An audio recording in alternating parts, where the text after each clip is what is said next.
السلام عليكم. ليزا زكي ناطير معكم تجور. حبيت نخليكم تمتعوا بهذه اللحظة باش تعرفوا فوائد تاع الطبيعة، الحفاظ عليها خاصة كي تكون وسط المدينة.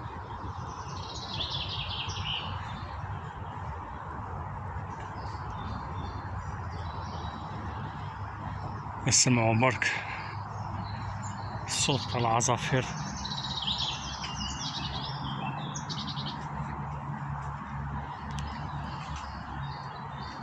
شوفوا شمخت الأشجار هنايا علوها.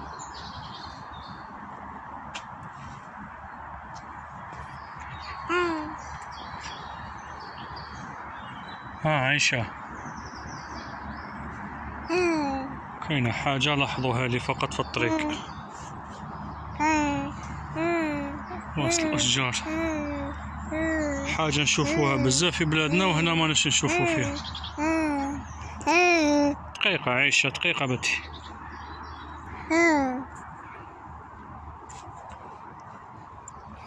نظافة المحيط ما كانش صاشيات، ما كانش بونتات.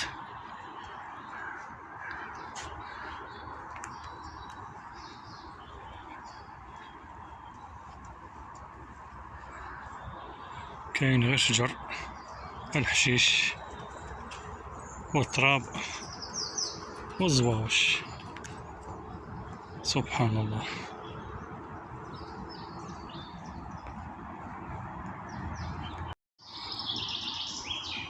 كيما راكو تلاحظوا معنا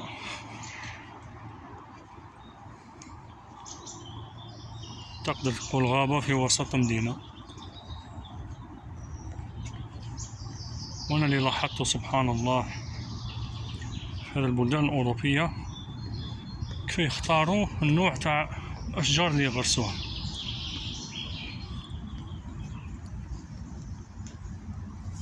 احنا الأشجار اللي نديروهم نركزوا على الفيتيل في كيس، نركزوا على النخيل، نركزوا، وهذا والله ما يظلوا المكان، ما يعطوا جمالية للمكان، ما يعطوا. شوف سبحان الله، تقدر تقول غابة.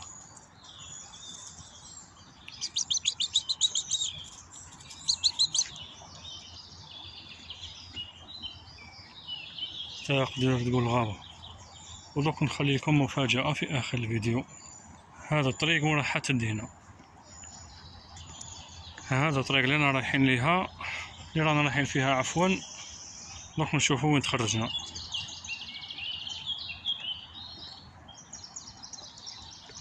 وعدنا سبحان الله عدنا مكان مشابه لهذا المكان اللي رانا فيه في بليدة. المشكل انه ما هو الدولة ماهيش محافظة عليه والشعب ثاني ماهوش محافظ عليه. المحيط اللي داروه من جهة واد الحراش،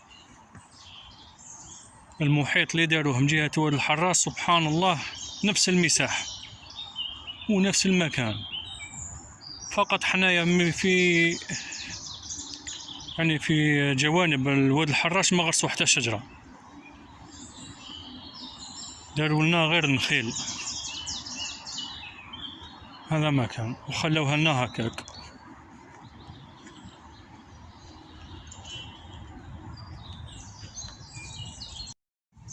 كيما وعدتكم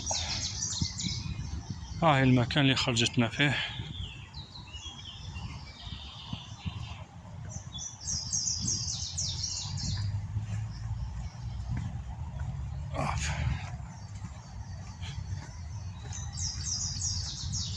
باش تعرفوا باللي منطقة ماشي بعيدة على المدينة. نفس المكان اللي عندنا في الجزائر في واد الحراش، نفس المكان سبحان الله. وكان نشوفوا والله ما كان حتى ديفيرونس، فقط هنا الطريقة كيف خدموا بها المحيط، كيف غرسوا الشجر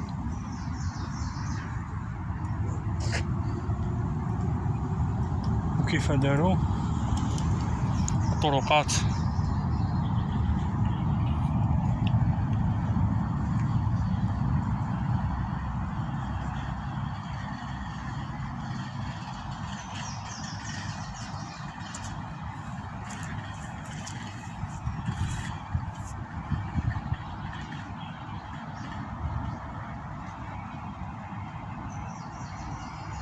ان شاء الله الدولة تخمم وتقوم بخطوة كما هذه ان شاء الله. وبارك الله فيكم.